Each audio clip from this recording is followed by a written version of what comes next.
On today's show, we introduce the mighty Commodore 64. I play with rocks. Luigi learns all about sprites. And we interview our first special guest. Hello and welcome to 8-Bit Crisis. My name's Link. And I'm Luigi, and we're here to help you explore the long-gone era of the 8-bit computing, when Amstrad, Acorn, Commodore and Sinclair ruled the digital waves. And this is our third episode, and today we're introducing the Commodore 64. But we don't have a Commodore 64. So how are we going to do it? Well, how did we do the Amstrad last time?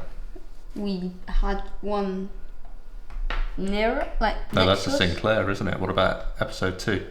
Did it on an emulator? On an emulator, okay. Well, maybe what we need is the best of both worlds. How about a real physical computer, so it feels like the real thing and behaves like the real thing, but it's actually an emulator? Well, I've been shopping What for? for a Commodore 64. Oh. Have a look under the table on that chair over there. Right. What's this? Ow.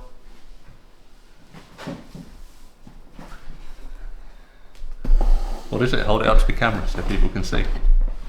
It is the Commodore 64. Yeah, the C64 is what it's called, and it's actually a product from a company down in Luton called Retro Games Limited, I think they're called. And This is basically a fully working Commodore 64 built on modern circuit boards, but with an outside bread bin style case. And we can get it out and have a look. But this comes with about 60 games already loaded onto it. Yeah, it says 64 on the box. That makes sense, doesn't it? And you can also load it into BASIC and treat it like a normal Commodore. But it has USB ports and HDMI ports and modern ways to connect to modern monitors and so forth. There's also, you showed off the ports. Yeah, but what else is it? Oh. There's also a joystick. So you've got a joystick there with a USB port instead of the old ones like we saw on the Sinclair. And there is a box there with a couple of cables as well. So they should look familiar to you. They're like modern cables. You've got, what have we got here? So we've got a USB cable for power, and that one's an HDMI cable for the monitor. As well as a wall socket in there. So we should have loads of fun with this, and hopefully it's quite reliable because it's quite a new piece of machinery as well. Yep. What do you say? Thank you. You're very welcome. Hopefully we have a lot of fun with this. Yeah, so that leads us into our next section, which is Let's Cheer for the Gear. So Luigi, now that you have a Commodore 64, I feel like I should tell you a little bit about them. So I'm going to tell you, just like I did before, a little bit about Commodore, who they were and what they did. So Commodore is an American company, first American company that we're going to cover, probably the only American company that we'll cover in this series. Okay. And they formed in 1976. It was a guy called Jack Tramiel, who is a guy who used to make typewriters before computers, so it kind of makes sense he moved into that. And Jack was accompanied by a guy called Irving Gould as a business partner. They formed Commodore in 1976. They made a couple of earlier computers, the Commodore PET and the VIC-20. I don't know how carefully you just looked at the box that we just opened. It says VIC-20 on it. It says VIC-20. A few of the games are actually VIC-20 games on there, and you can actually boot the computer up as a VIC-20 instead of a Commodore 64. But really the Commodore 64 is the one that most people know. It's actually the largest selling single model of computer ever. They think somewhere between 15 and 30 million of them were sold, but they don't know for sure, which far outstrips any of the other models of computer. And obviously not consoles. There's consoles I think that have sold more, but in terms of computers, biggest ever still. Yeah, I thought you were talking about, when you said computers, I was thinking of you thinking of electronics, so I went, surely there's more phones. Yeah, absolutely, there will be more. Although I don't know individual models of phone because they update so often. I'm not sure. We could look into it. So what was different about the Commodore and the other computers? Well, Commodore had a couple of advantages going. So firstly, they actually bought a chip manufacturer called MOS, MOS. Yeah, MOS Technologies they bought, and that meant that they had control of the chips that were being supplied to put into the Commodore, which was the MOS 6510 at the time.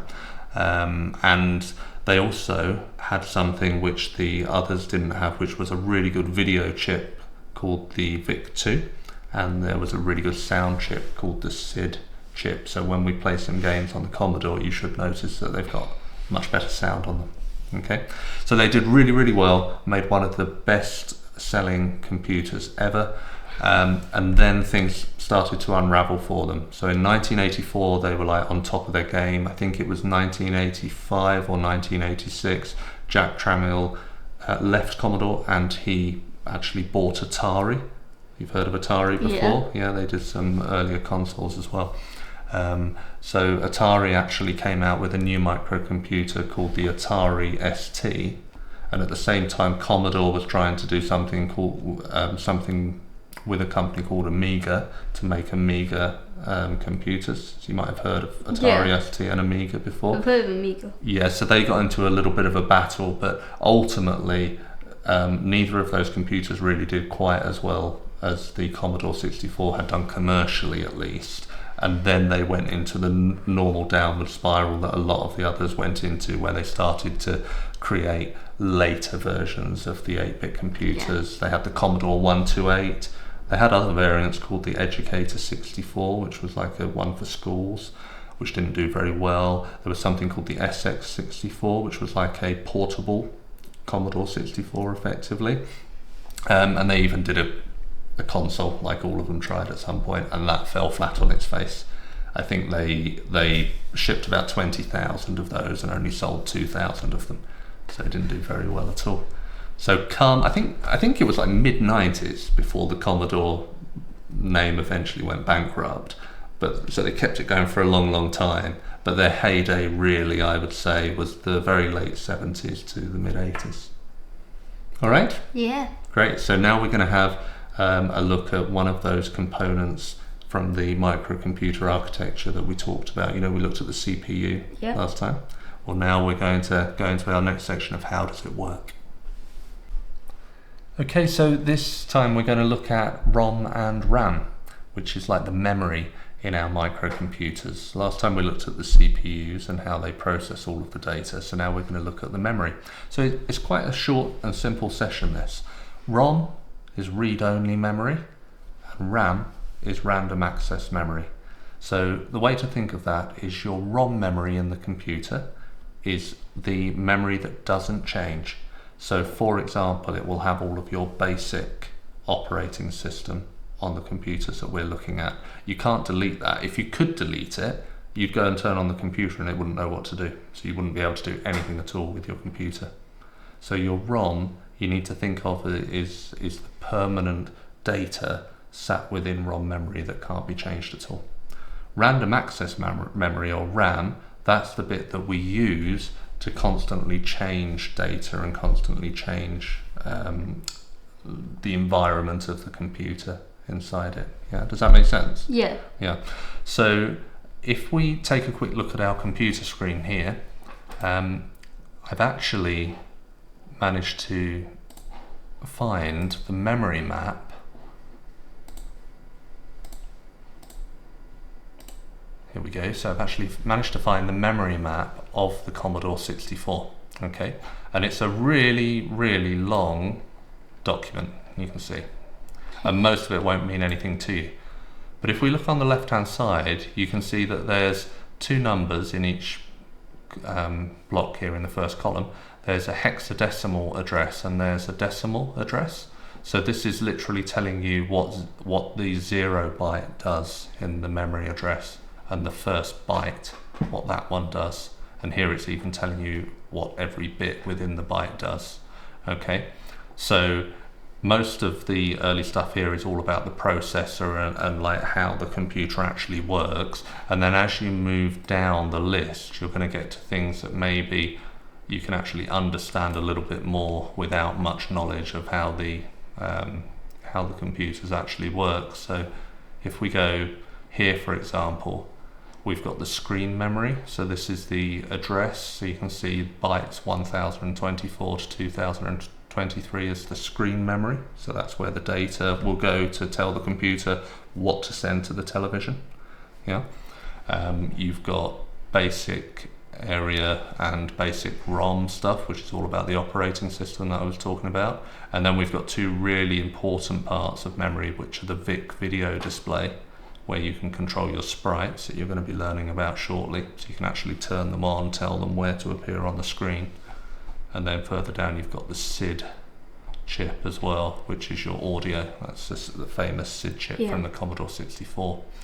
But the point I'm making really is that every single thing that you can do with the computer has to be done in a particular memory address for the rest of the computer to know what the data's for. Because it's going to come across lots of ones and zeros as binary data, but it needs to know, well, what does something in that location represent? So you actually have a map for the computer. Now here's a question for you though. If we go right down to the bottom, you can see that it goes up to 65535, which is 65,000, but we've got 64 kilobytes of RAM.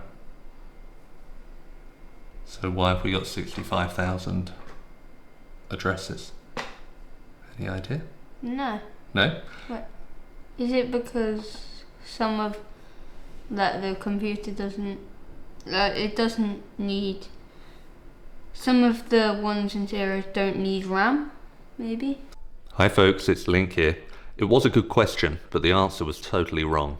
Just look at the confidence with which a father passes on incorrect information to a trusting son, as it has been for millennia. Anyway, the answer is that a kilobyte is actually 1024 bytes, or 4 times 256. And so 64 kilobytes multiplied by 1024 is 65,536. Now you know. Thanks to Peter Liepa for pointing this out to me, and let's use this as an example of how we want to learn on the channel. Fill the comments with advice and insights, and we will both learn quick that way. Anyway, back to the show. The reason we get that number 65535 is because the address bus, which is all of the wires that carry the detail about the addresses, that's actually a 16-bit bus, which means it's got 16 wires. And that means that there are 65,536 different combinations of ones and zeros that you can have if you've got 16 wires. Now you might think, does that mean it's a 16-bit computer? No, it's an 8-bit computer, because the part of the CPU that actually does the calculations for you, that's an 8-bit bus. But in order to be able to tell all of the data, this is where you're going to, and have over 65,000 options, you need to have a 16-bit bus, 16 to the power of 2, giving you enough different combinations. Okay? Yeah? Yeah. That was quite a lot. I was blurting that out. Does it make sense? It makes quite a lot of sense, yeah. Yeah? Was there any bits that didn't make sense? Not really, other than I get most of it, I just don't understand why you'd need double the amount of numbers for the bus. Yeah, okay. So if you only had one wire in your address bus, then you could only tell the CPU, send this piece of data to 2 places. You'd either send it to 0 or 1. Yeah. If you had 2 wires, then you've got 4 different combinations that you could have to say this is where you're sending it to. And each time you add a wire, you multiply the number of possibilities by 2. So you know that if you keep going 2 times 2 times 2 times 2 times 2, the number gets exponentially bigger. It gets bigger quicker, right? So if you only had 8 bits in your address bus, you'd only be able to go up to 256 different locations to address to. So you need to have the 16 bits. Does that make sense? Yeah. Yeah? Good. Okay. A little bit technical, but hey, it's good to learn something difficult every now and then. Excellent. Okay, that means it's time to play. So today, Link has asked me to play a game called Boulderdash on the Commodore 64. So we're going to do that now. And this is a game from Link's childhood. Absolutely. This is going to be played on the C64, which is of course really an emulator. So no long loading times to wait through this time. But you do have a decision to make, Luigi. The D64 comes with a USB joystick that looks very much like a joystick from the olden days. But I've also managed to get hold of what looks like a Super Nintendo game controller that's also USB and will work on this device. So are you going to play with joystick or controller? I think for the authenticity, I will try the joystick first. Good choice, okay. So we'll plug this joystick in down the side of the computer. That'll give you control. And then if you scroll to the right on these games, this is called the carousel of games that the C64 comes with. You should be able to find Boulderdash. Excellent. What can you tell us about Boulderdash? Well, straight away I can see it's to do with, almost looks like it's to do with mining. And it's from 1984, which was right near your birthday, wasn't it? Yeah, I was born in 1983. It's from Peter Liepa and Chris Gray. It's a puzzle game and it was composed by Peter Liepa. Yeah, so the composer is the person who does the music for it. So if you press your joystick button now, it will load the game for you. I want you to have a listen to the music that comes up when it's loaded.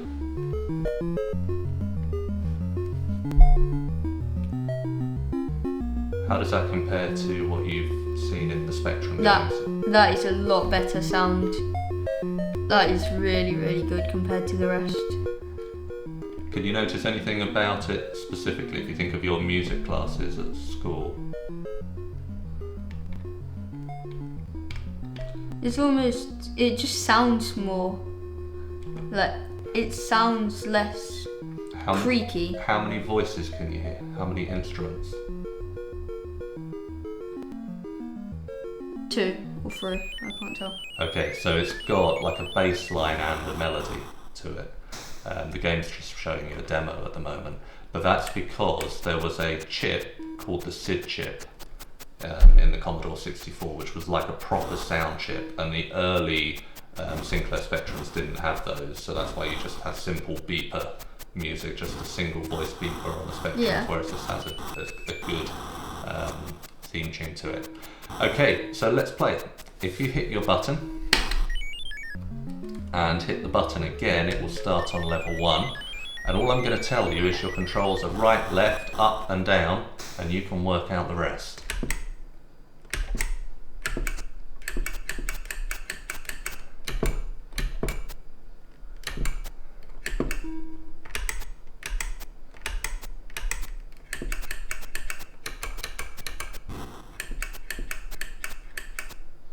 You can hold the joystick in position if you want to go several spaces.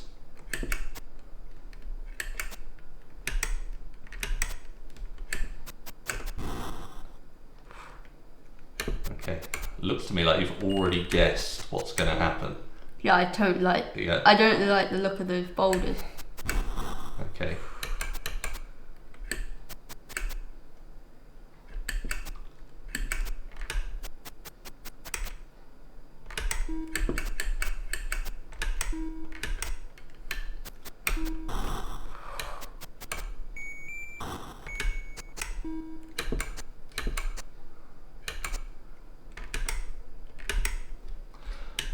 So I think because you've never seen this game before, I'm actually quite impressed, because you've already worked out that you need to collect diamonds, that's a good thing, and that the rocks can hurt you.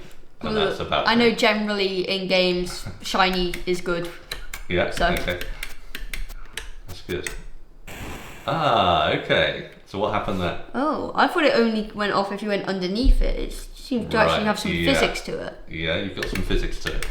And here's the interesting thing, it doesn't always happen. Press your button again, by the way, and it will reload the level. Oh, it reloads the whole level? Yep. What's the aim? To get every piece of diamonds? Yep, you've got to get all of the diamonds, it will unlock a door somewhere on the level, and then you can get out of the level, and you do have a timer counting down at the top. I see it.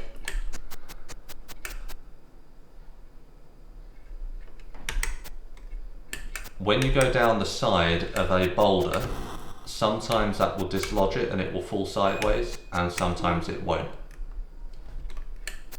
So in many ways that's a bit like real mining, isn't it? You don't really know what the rocks are going to do.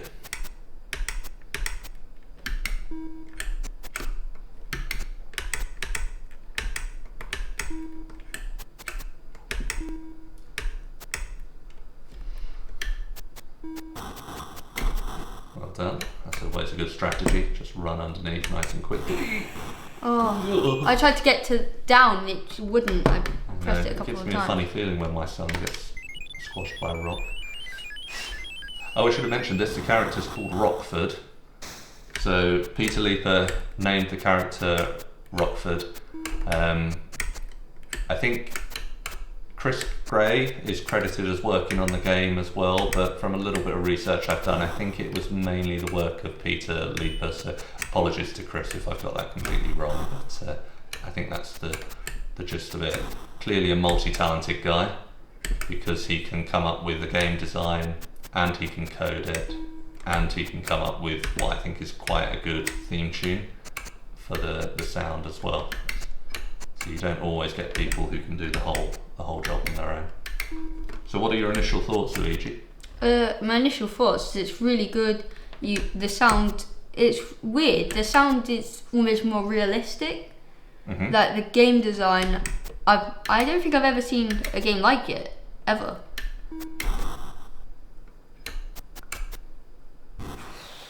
So in terms of the sound effects in the game, you say they're really good, but what's good about them?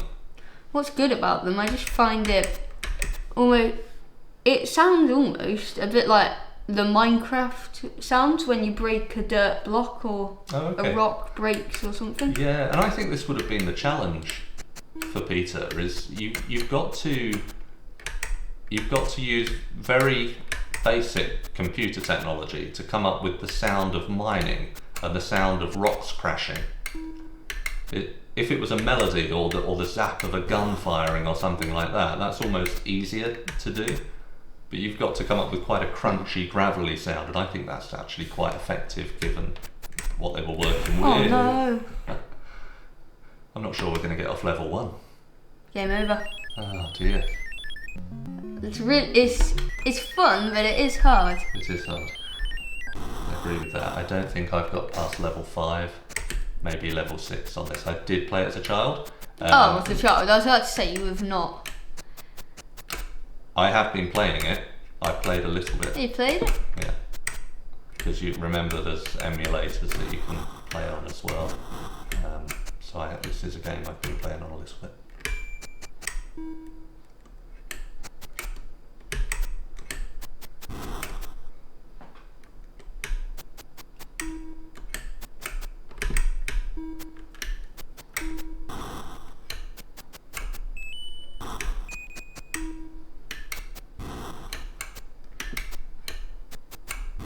So I think what we'll do is we'll see if you can just get down the bottom under here, do the last level of this level, if that makes sense, the bottom run. Is there only 3 things then? Is there what? Only 3 bottom bits? Yeah, there's 3 layers on this level. We'll see if you can get to the end of that and get onto level 2, and then we'll do some scoring. Oh, my hand. Okay, your hand, right. So let's do something. Let's switch over controller and you can compare the other controller. So I think if we just pull this out and plug the other one in, I think it will recognise it straight away without any issue. So you try, it's just the D-pad, left, right, up and down. There you go, look, that works. It's certainly quieter for me. I can't hear a clicking joystick all the time.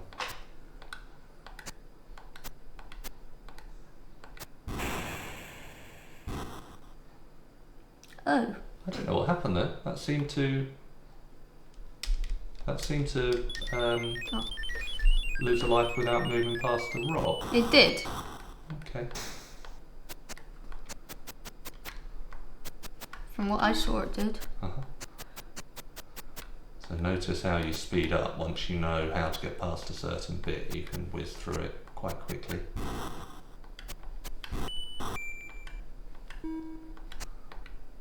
This game seems to have some delay where when you press it, it doesn't work all the time. That's right. That's right. I've noticed that. So for me, something like when you played Jetpack, all of the controls felt really reliable. It felt like every time you lost a life, it was because you'd made a bad decision. And I've noticed on Boulderdash, and it might just be the Commodore 64 version, but I've noticed that sometimes you press a button and it'll move you 2 squares, or it just won't respond to the button press at all. And I find that a little bit frustrating. And that should probably feed into your playability score as well. Whoa! No, I tried to... it's really hard. So what's this then, last life? I don't know, I don't think you're going to get onto level 2 today. And the question is, will you want to come back and get further through it after we finish recording?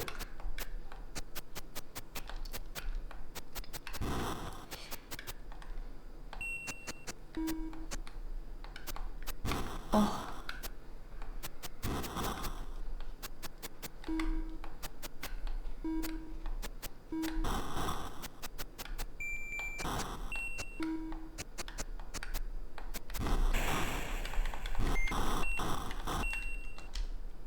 Oh dear.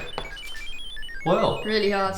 it's a hard game, isn't it? But it is fun. Once you've cracked the first level, you learn a few tricks as well. And what we won't see today, but what I really like about this game is that it develops a bit like a tutorial. So each level will introduce you to a new idea, a new concept that you have to deal with. You end up with these little enemy things that will try and chase you around.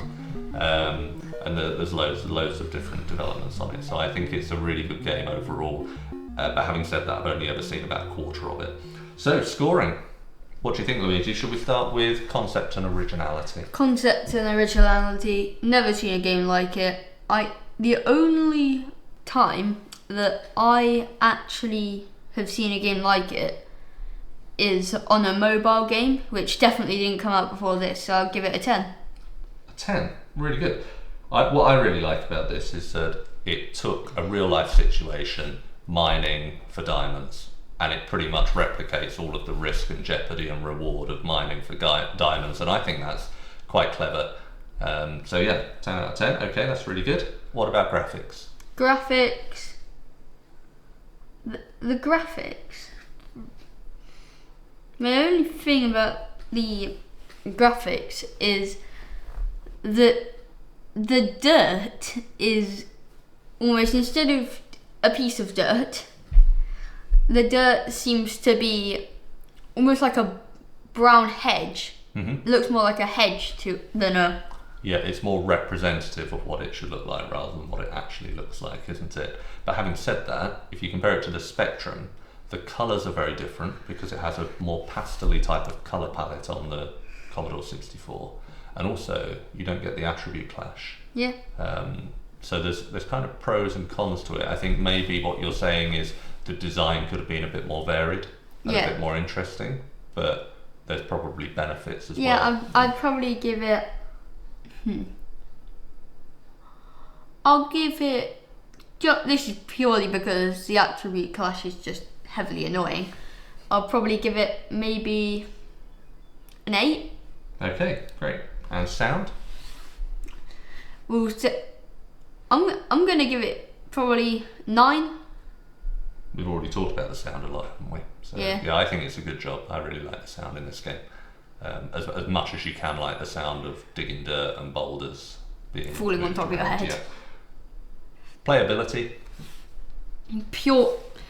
Just because the buttons... It varies from way too sensitive and it'll go twice to not sensitive enough and it just won't work. So I'll probably give it a 5. 5, okay. I think I'd agree with that. I think it could work a little bit more smoothly, be a little bit less clunky. And then fun. Fun? It's annoying but addictive. That's... So you think you're going to go back to this one and try and complete a few levels? I think I probably will, yeah. So I'm going to give it... Just because... And this links into what I've said about the playability. So say you lose a life on Paperboy or something, it's because you've done something wrong. Whereas with this, it's like a lot of the times that I died there, I will admit it's my fault. But one or two, it's because I've tried to go out of the way of one of the boulders falling down, and it's just decided it's not going to move. Yeah, it's a tiny issue. Go on then, what's so the I'm score? it's really fun other than that, so I'm probably going to give it a 7. Very good. 39 out of 50. I think that's a pretty good score. I think hats off to Peter Liepa and Chris Gray. They created a game that actually has quite a bit of a legacy to it. There were quite a few sequels, and also the last version of it was actually released in 2024. That's the 40th anniversary game. There was a 30th anniversary game. There are versions for the iPhone and the Samsungs and all of that. So maybe I'll download the Samsung version. So it is a proper legacy. It's a proper franchise. That's what I call it. It's similar to things like Mega Man from the era, Metroid, Castlevania, even dare I say it, Mario and Sonic. It's got a lasting legacy. So for me, it's a firm favourite from my childhood. I understand why.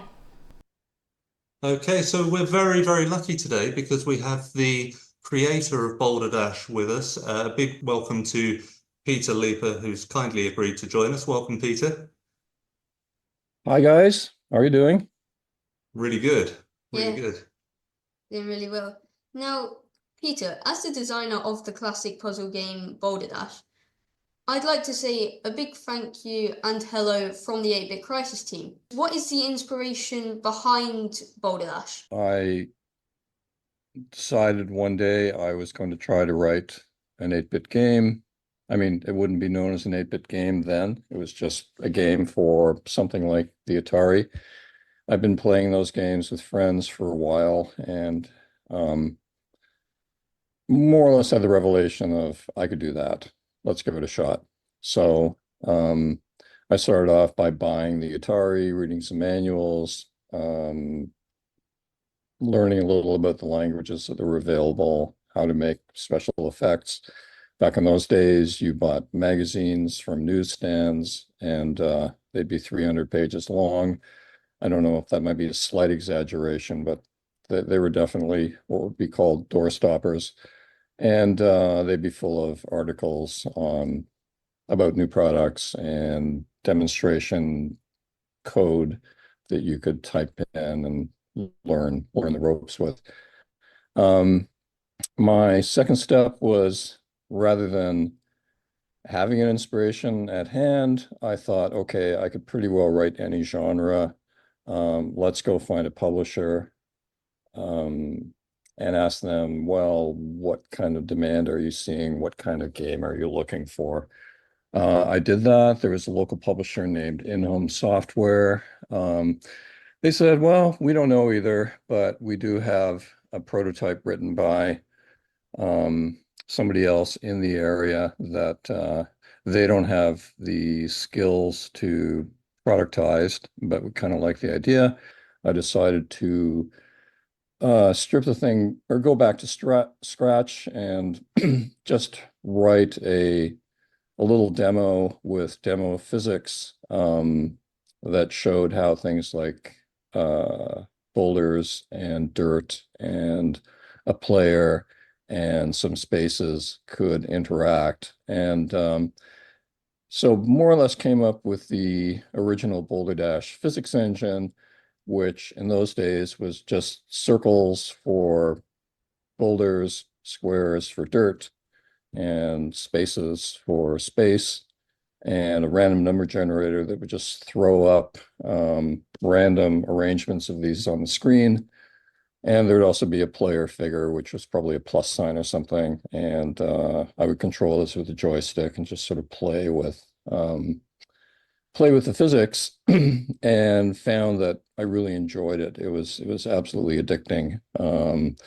You could have all sorts of scenarios. I mean, just playing it, you could see all the potential for the game that was really not in that demo or anything related to what the original game, The Pit, would have done. So the whole idea was to put a I guess things like enemies and jewels and whatever and exits as ways of motivating the player, not only to solve a puzzle, but actually to have some fun situations like big avalanches or escaping, finding your way through little minefields of rocks and not crushing yourself, this sort of thing.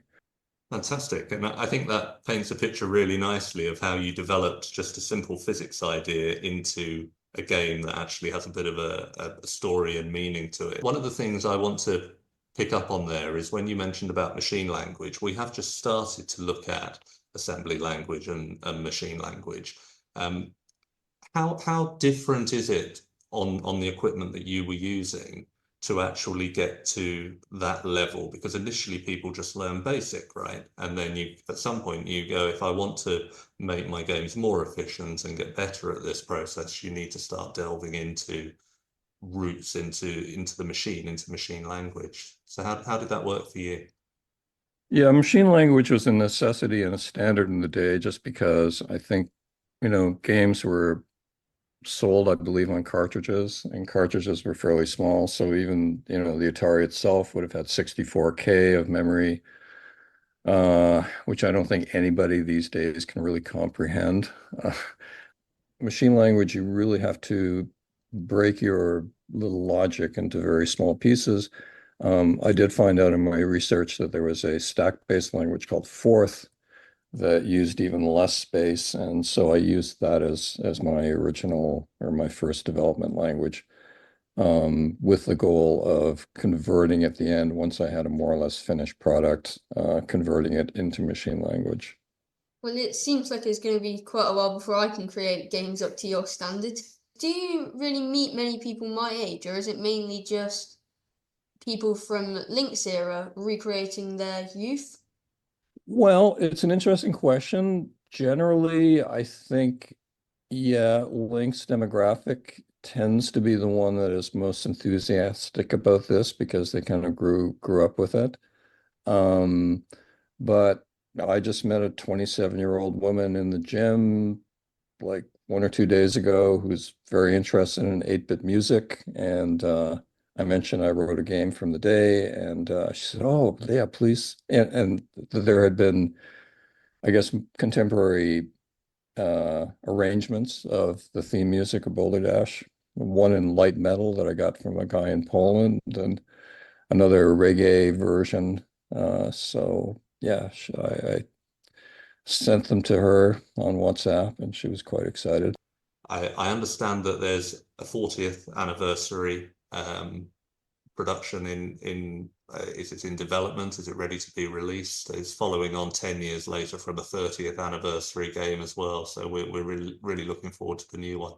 Yeah, but Boulderdash, I think it's been fairly satisfying in that it has spawned a lot of both commercial, legitimate versions over the years, following technology as it evolves. Um, and there's an absolutely massive kind of fan slash clone community as well. They have gone from I can't remember the game engine, but fairly sophisticated modern physics from Boulder Dash 30th that perhaps not all the fans were that excited about. Um, I could take it or leave it. I developed some caves there and more or less just developed them based on the physics I was given. And especially when saw little quirks in the physics engine, I would build caves to exploit those quirks. But from what I can tell, and I have not really been greatly in touch, I think they're kind of going back into a more retro look and also gameplay, but I haven't touched it myself, so I don't know. Other than the games that you've made, what would you say is your favorite 8-bit game? I apologize to the authors of anything I left out, but I would say the games that really had me going were Crossfire. Have you heard of it? I've not heard of that one. What system was that on? These are all Atari. Okay. Choplifter, Yep, heard of that I one. think I really liked. And there's one called Oil's Well that I really enjoyed. Oh, and Castles of Dr. Creep. You started the interview with the talk of the revelation that you might be able to do something like this, and I think as someone who was, I think, probably about 8 or 9 years old when I was enjoying your game for the first time, I actually had the same revelation myself. I thought, surely I can create one of these games, and I was reading the Commodore 64 manual, but I never got round to it. And you did. And for that, I'd like to say thank you, because I had a lot of fun with your game when I was younger. It was actually many years after it had been released, but still, it was great fun at the time. So thank you. But Thank you for the kind words, Link. I thought the point of this whole podcast, though, was finding out what Luigi thought. So yeah, well, of course, and he's already done his review. But why don't you let us know what you thought? So I've really enjoyed it. I've played it a little bit out of screen. I think I nearly finished level 3, and I just had a really good time with it. It was really fun. And one of the things you picked up on was the sound, wasn't it? Yeah, it sounded like almost, for the time, it sounded almost realistic. Yeah, I think this was the Commodore 64 version, of course, which we appreciate as a port. But it was the way that with the SID chip on that, it could make the actual sound of the scraping of the dirt sound so effective, and when the boulders crashed down, it sound real. And it had a polytonal theme tune to it. And of course, Luigi before that had been playing games like Jetpack on the Spectrum and Paperboy on the CPC, second of which has no sound at all. So it really stood out in that respect. And you like the graphics as well, didn't you? Yeah. So yeah, he had a really good time with it. yes, great discernment there and discrimination. Yes. Well, thank you very much, Peter. It's a pleasure to meet you. Thank you for giving up your time and being a friend on the channel. We'll be certain to let you know when the episode is published. Very good. My pleasure to be here. Thank you. Thank you very much. Well, I think we're really lucky today. So we've had a go at Boulderdash, and you've managed to actually speak to somebody who was contributing to these games all those years ago. So you're a really lucky boy. What we're going to do to finish this episode now is we're going to have a look at something called sprite design. So you've heard of sprites before? Yeah? Yeah. What are sprites? Well, sprites are almost the characters in a game. Yeah, they're the parts of the game that move around that you control, or things that you will hunt, or things that hunt you, or something like that. So in the game of Pac-Man is a sprite, but also the little ghosts that go around the maze are also the sprite. Yeah. Okay, so we're going to jump over to our computer now and have a little look at how sprite design works, and we're going to use Commodore 64 as a quick example. So we have a grid here that represents pixels, and we can design a sprite within this pixel pattern. Now each 8 squares represents 1 byte of information. Okay, so by changing this into 1s and 0s, we can flick the color on and off, and then that will turn it into a binary number, which can then get converted into a decimal number by doing the 2 times 2 times 2 rule. Okay, we won't go into that bit in too much detail, but what I just want to show you is if I change the first byte to all 1s instead of 0s, you should have seen this number here climbing on the right hand side. It becomes a sum of this, which is all of those numbers doubling up by 2. Yeah, so if you watch these numbers here, as I change them back to 0s, you'll see that the numbers turn to 0s, you see? Yeah, I see it dropping. Yeah, so we can delete all of those. So a really quick job for you. I want you to design a sprite within here for me. Okay? Okay. So you can have a go at that. All you have to do is move around with the cursor and hit number 1 where you want a 1. Okay? How do I make it actually turn black though? It will do it automatically. Okay. Yeah?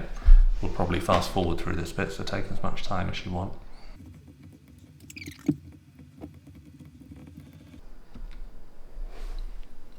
Right, are you happy with that? Yep. Good.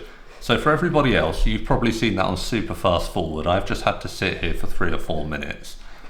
And sort of half admire the entrepreneurial efforts of my son, and I'm half thinking, look, if we can just get 7 billion subscribers as quickly as possible, let's get it done, and then we could just start enjoying the computers rather than trying to encourage people to subscribe. Right, you've heard the message. You must like and subscribe for us.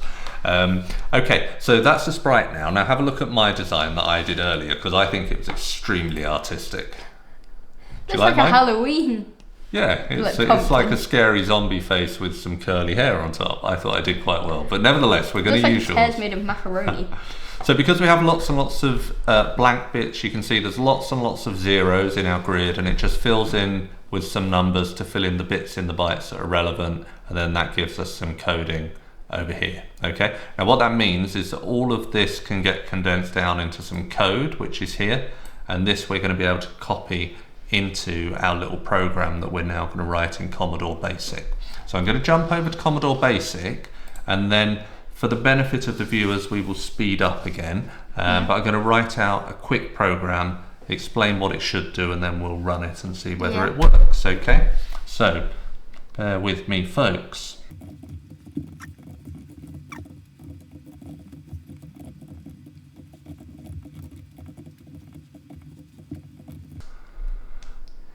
Okay, so this time it was Luigi's turn to be really bored, waiting for me to key everything in and just to test that it's working.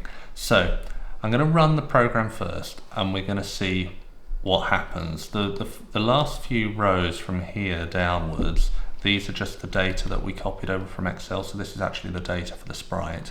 All of the rows above are telling the computer what to do with the sprite. So let's see what actually happens when we run it, okay? Okay, so we now have a sprite moving across the screen, starting at a certain point and then moving its way diagonally across the screen. Okay, and that's all it's doing. Nice and simple at the moment. Let's just go back and have a look at our code. The sprite actually won't disappear because we haven't told the computer to remove it. Okay, but you can see here that you've got a few instructions. So this little instruction here with the heart, it's actually the clear screen button on the Commodore, and when you put it in the code it comes out looking like a heart.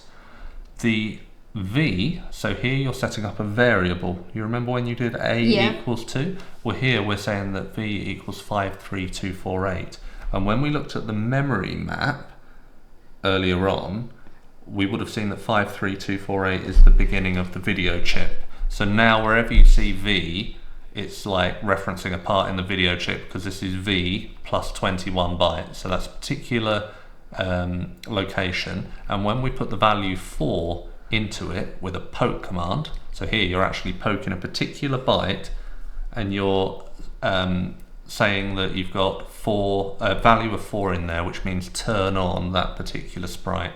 Okay, and then down here it sets up the job of working out what the sprite should look like, which is taken from the data. It's reading the data where it says read queue, so that's this data down here.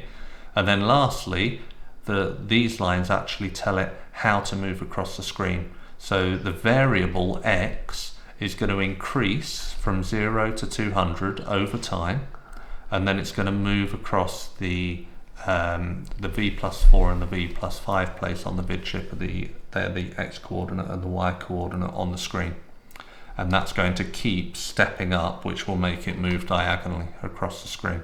Yeah, so because the x coordinate and the y coordinate are increasing at the same pace, you get the sprite moving across at a 90-degree angle. Let's just look at that.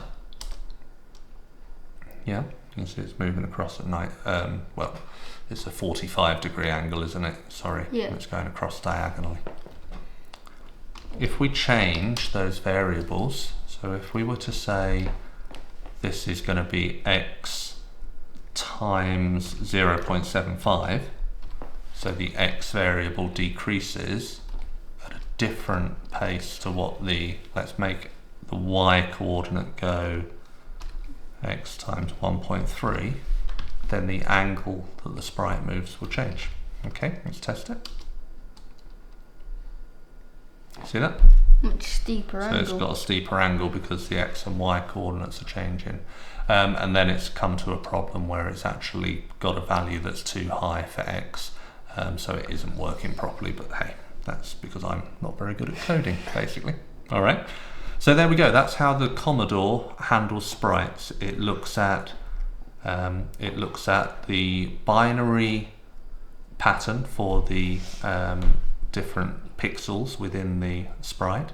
They can be converted for our purposes for BASIC into decimal numbers and get entered in as decimal numbers, but the computer will actually read them as binary. And then you use other bits of code to work out what sprites are turned on, where they are on the screen, how they're moving, what color they are, and you can even expand them and make them like double the size as well if you wanted a really big okay, which I'm sure you would. Cool. All right, well done. Thank you very much for listening. Okay, so I've really enjoyed this episode. I've really enjoyed playing Boulderdash. Really enjoyed talking to Peter Liepa. Really, it's been really fun learning about sprites and memory. So this week, our challenge for you is to access the Excel spreadsheet of which we used to make sprites. The link in that will be down below. Absolutely. So if you go into that file that we've provided, it actually has the same design outline that Luigi was working on to create his sprite. And if you spend a bit of time with that and look at how it works and how the formulas work, you'll see how the 101010 is converted into a decimal number.